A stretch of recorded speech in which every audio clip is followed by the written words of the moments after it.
की महान विभूति और प्राचीन भारतीय इतिहास के महर्षि डॉक्टर वाकणकर की जन्म शताब्दी मना रहे हैं। मैं शिव कुमार विवेक यहाँ उनकी सागर से जुड़ी कुछ स्मृतियों को साझा करने जा रहा हूँ। डॉक्टर विष्णु श्रीधर वाकणकर, जिन्हें स्नेह से लोग हरिभाव कहते थे, उज्जैन के विक्रम विश्वविद्यालय के पुरातत्व विभाग के संग्रहालय के निदेशक थे। लेकिन पूरा मध्य प्रदेश उनका घर था और समूचा देश उनकी कार्यस्थली था।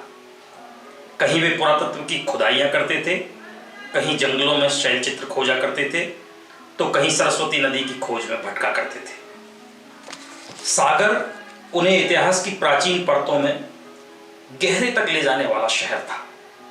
यहाँ का विश्वविद्यालय 1957 में उनकी सबसे प्रसिद्ध और लोकप्रिय खोज भीमबेटका के उत्खनन का सहयोगी बना था। सागर से लेकर रायसेन तक विंध्याचल के जंगलों में बिखरी शैलचित्र की अकूत संपदा उन्हें हमेशा खींचती रहती थी।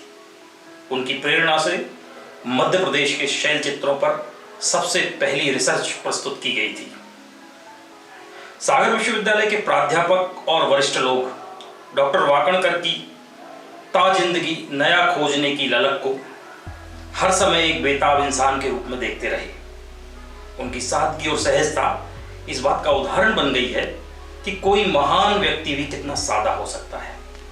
पीठ पर थैले में एक धोती, कुर्ता और किताब डायरी लेकर वे चल देते थे। एक बार वे सागर के दौरे पर आए। यहां से जिले की कुछ साइट्स पर जाना था।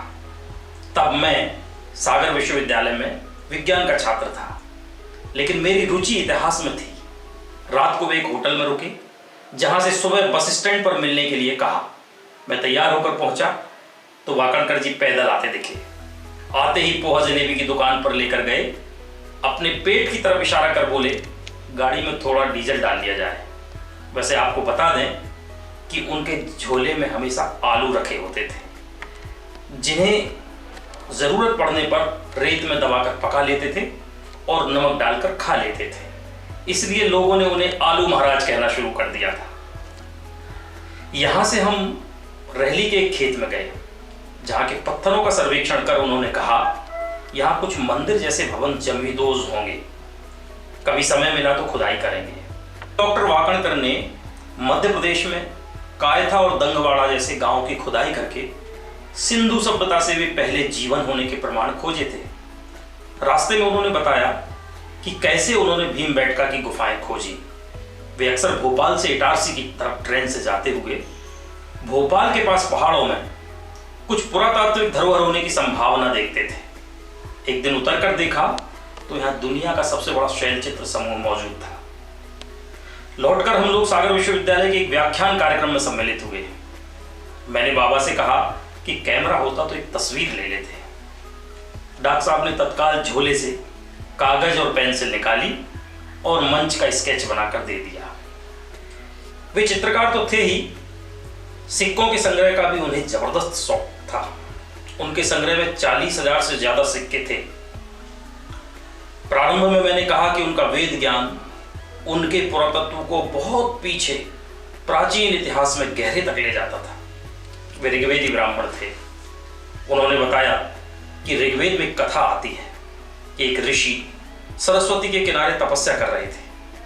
तभी कई ग्रामीण इकट्ठे होकर उनके पास आए और कहा कि वे लोग अकाल के कारण भूख से मर रहे हैं। ऋषि ने यज्ञ की अग्नि को मुंह में भरा और सामने के जंगल पर फूंक दिया। ऋषि ने ग्रामीणों से कहा कि अब जाओ, यह धरती तुम्हारा पेट भरेगी। बाबा ने बताया कि वेद, पुराणों और प्राचीन साहित्य में इस तरह की बहुत सी प्रतीक कथाएं आती हैं। इनके वास्तविक अर्थ कुछ अलग तर रहे होंगे।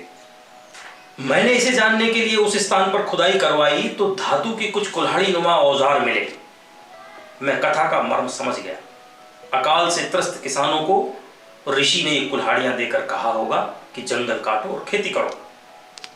डॉक्टर वाकणकर ने सरस्वती नदी की खोज का अभियान भी इसी तरह चलाया था। वे एक टीम लेकर हरियाणा से गुजरात तक उस मार्ग पर गए थे जहां से सरस्वती के प्रवाह की बात मानी जाती है। उनके पूरे रास्ते में उन्होंने कथाएं, लोक साहित्य और प्राचीन सूत्र संकलित किए थे। संस्कृति के मूल और कालक्रम में हुए विकास को जानकर उसे इतिहास की